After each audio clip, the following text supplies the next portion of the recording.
और पुरुष भी सोचता है कैसी है, चपाती बनाते बनाते इतनी सी भाप लग गई उसमें 2 घंटे से, बस कभी ये क्रीम लगाती है कभी वो क्रीम लगाती है, फूंक लगा, कैसी है ये। पति का भी व्यवहार अलग होता है और वो ये मान के चलता है कि महिला यानी भाप से भी झलते आए तो परेशान रहती है, जो उसकी सोच बनती है। लेकिन वही महिला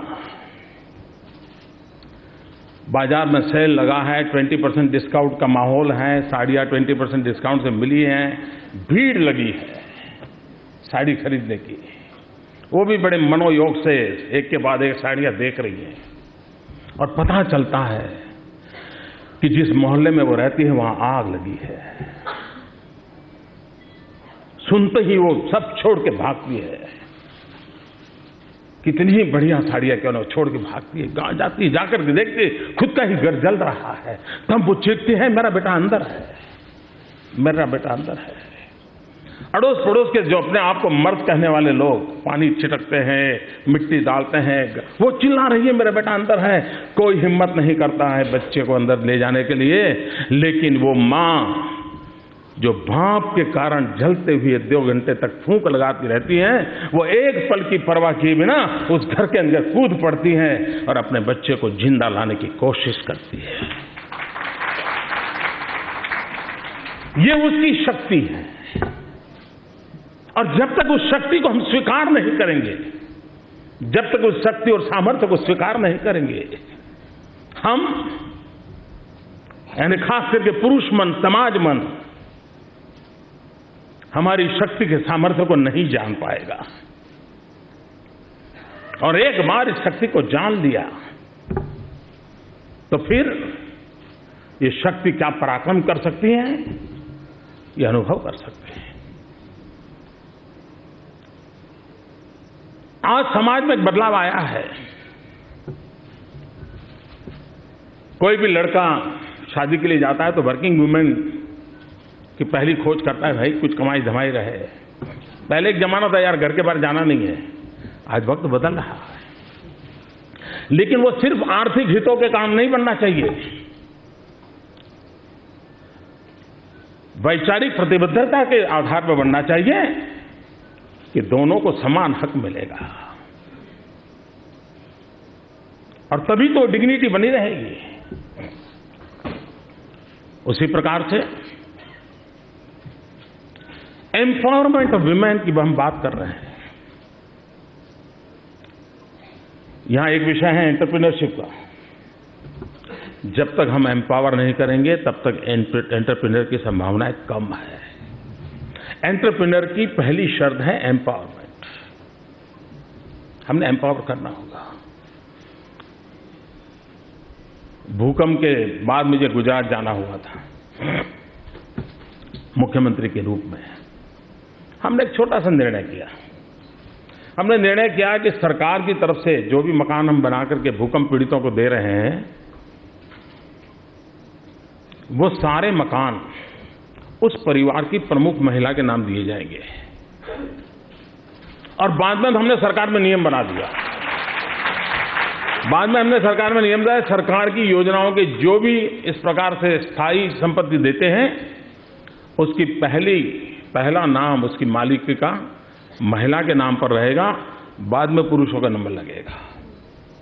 और ये देखिए, अभी यहां जो बैठे हैं उनको शायद इस बात की अनुभूति नहीं होगी। आज भी आप लाखों घरों का सर्वे कर लीजिए,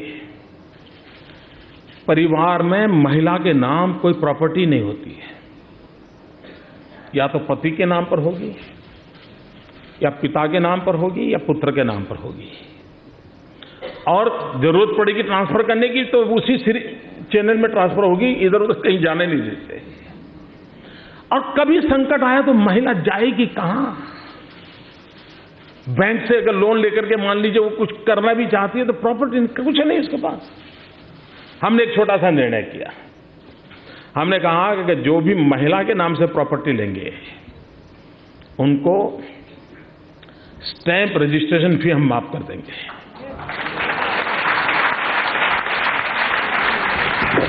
उसका परिणाम ये आया, सरकार की तिजोरी पर तो पिछले कुछ वर्षों में 550-600 करोड़ का हमारा नुकसान हो गया, लेकिन लाखों परिवारों में प्रॉपर्टी महिलाओं के नाम खरीदी गई।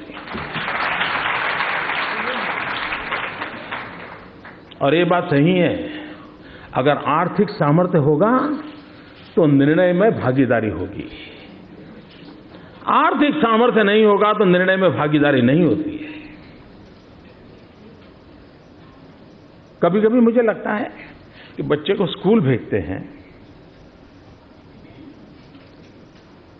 और पति का नाम, पिता का नाम लिखा जाता है।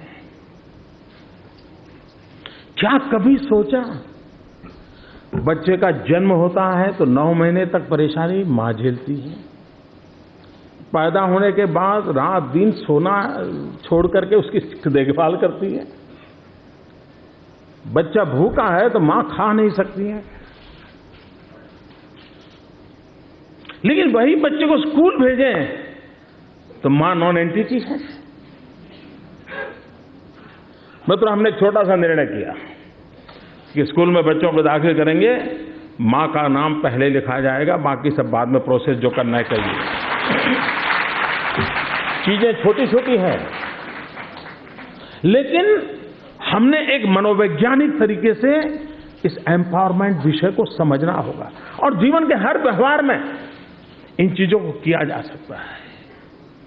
और अगर हम इसको करते हैं तो उसके कारण एक शक्ति का भी उजागर होना बड़ा स्वाभाविक होता है और उसका परिणाम आता है। शासन में इतने परसेंटेज दिखना फलाना वो तो होता रहता है। महिलाएं कैसा कमाल करती हैं, मैं कुछ उदाहरण देना चाहूंगा। एक बार मुझे हमारे यहां डाकोर एक तीर्थ क्षेत्र है, उसके नजदीक के गांव से कुछ बहनें मिलने आई, तो मैं उनसे मिला। 17-18 बहनें थी और ये मैं कोई 8-9 साल पहले की बात कर रहा हूं। आपका भोजन का समय होगा ना? हाँ? चले, जब बंद करना होगा आप कह देना, क्योंकि मेरा दूसरा कार्यक्रम 4 बजे है।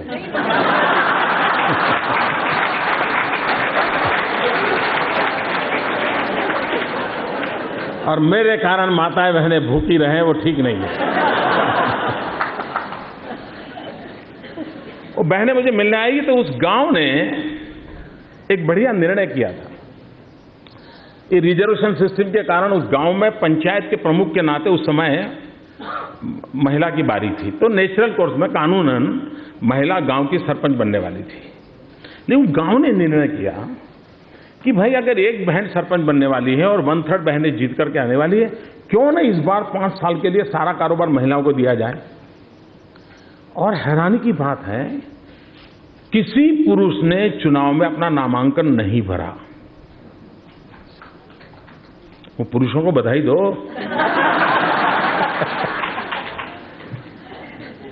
सभी महिलाओं का बॉडी बना, एक भी पुरुष नहीं। वो मुझे मिलने आई बहनें और उन्होंने कहा कि हम सब बहनें हैं जो गांव को चलाने वाली हैं और हम आपके पास आए। तो मुझे लगा कि चलो इनसे थोड़ी बातें करें। मैंने उनसे पूछा, गांव की बहनें थी, जैसा हम गांव हमारा देखते हैं उसी प्रकार की हमारी, कोई ज्यादा पढ़ी लिखी भी बहनें नहीं थी, ज्यादा से ज्यादा कोई बहन थी शायद 7वीं 8वीं पढ़ी होगी। मैंने कहा बताइए आप के मन में क्या है, क्या करना चाहते हैं आप गांव के लिए। शायद मुझे ये प्रश्न मैंने हिंदुस्तान में किसी भी कोने में राजनेताओं को पूछा होता, मुझे शक है शायद मुझे जवाब न मिलता जो उन बहनों ने मुझे दिया। उन्होंने कहा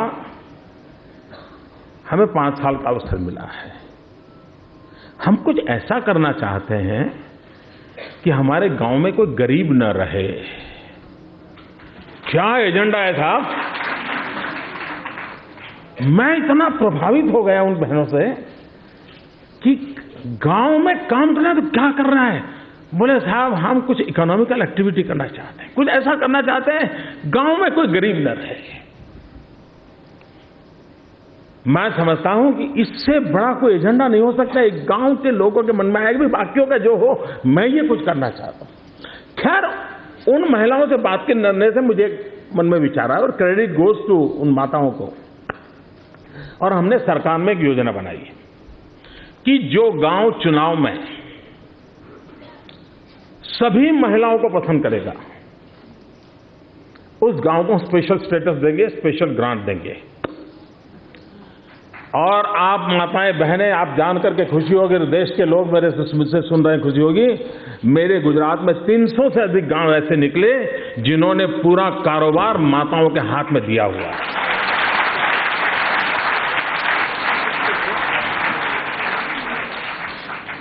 हमने उसको स्पेशल ग्रांट दी, अधिकारियों को लगाया, कुछ महिला अधिकारियों को लगाया, उनकी स्पेशल ट्रेनिंग की। अनुभव यह आया है, सिर्फ व्यापार धंधा नहीं, सिर्फ कारखाना चलाना ऐसा नहीं, स्कूल चलाना ऐसा नहीं, ये माताएं बहनें शासन भी उत्तम तरीके से चला रही है।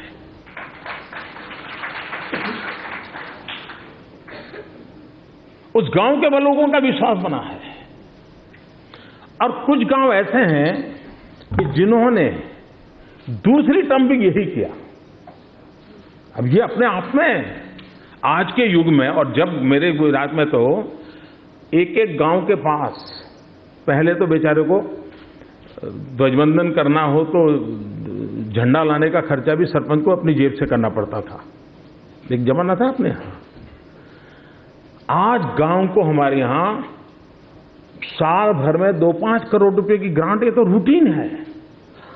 उसके बावजूद भी वहां के नेतृत्व के लोग इसके लिए तैयार हो, ये अपने आप में बहुत बड़ी बात है। भाइयों बहनों, कभी कभी ये चलता है कि भाई एंटरप्रेन्योरशिप के लिए कोई ट्रेनिंग हो, कोई फाइनेंशियल अरेंजमेंट हो, लेकिन हमें कई ऐसे उदाहरण मिलेंगे कि जिन उदाहरणों में हमें ध्यान में आएगा कि हर एक के अंदर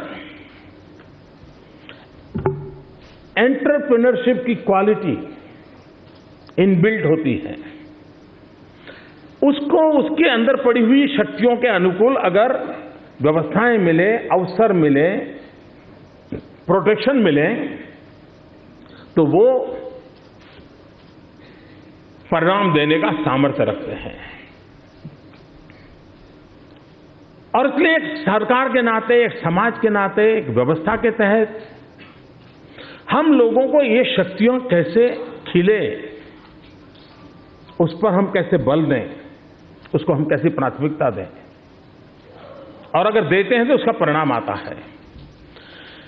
भारत के विकास दर की चर्चा होती है, ग्रोथ की, और कभी कभी ये निराशा आती है, नहीं नहीं भाई इससे आगे नहीं बढ़ सकते, नहीं इसका, ऐसी चर्चा होती है। आज हम जहां हैं वहां हमारी मातृशक्ति के ऑर्गेनाइज वे में जो इन्वॉल्वमेंट चाहिए उसकी मात्रा बहुत कम है। पॉलिसी के तहत समाज की 50% शक्ति को जोड़ना है। ये अगर निर्णय करके हम करेंगे तो भारत जो आज ग्रोथ के कारण जहां अटका हुआ है उसको आगे खींच के ले जाने का काम अकेली हमारी ये 50% माताएं बहनों की शक्ति कर सकती है। ये हमारी विकास यात्रा में उनको हिस्सेदार बनाना पड़ेगा, उनको जोड़ना होगा, और जोड़ते हैं तो परिणाम आता है।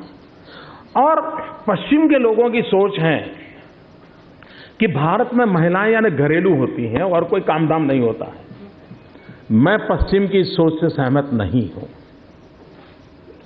आज आप हिंदुस्तान के किसी भी ट्राइबल इलाके में चले जाइए और वहां आप देखना, ट्राइबल इलाके में वहां की सारी इकोनॉमी का ड्राइविंग फोर्स है तो हमारी वहां की ट्राइबल माताएं बहनें हैं, और पुरुषों से डबल मेहनत करती हैं, वो घर चलाती हैं। आज भी हिंदुस्तान का जितना भी डेयरी उद्योग है, पशुपालन है, मैं नहीं मानता हूं उसमें पुरुष का कोई बड़ा कंट्रीब्यूशन है, मिनिमम कंट्रीब्यूशन है। आज जिस अमूल की इतनी बड़ी चर्चा हो रही है, ये अमूल कौन चलाता है जी? गांव-गांव बैठी हुई माताएं बहनें जो पशुपालन के लिए अपना जीवन लगाए बैठी हैं और उनके पुरुषार्थ का परिणाम है कि दुनिया के अंदर अमूल एक ब्रांड बन जाती है।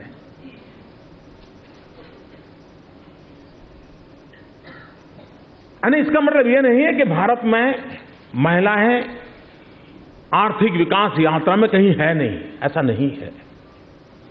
लेकिन जो कमी है वो कमी यह है कि ये सब करने के बावजूद भी वो डिसीजन मेकिंग प्रोसेस में पार्टनर नहीं है।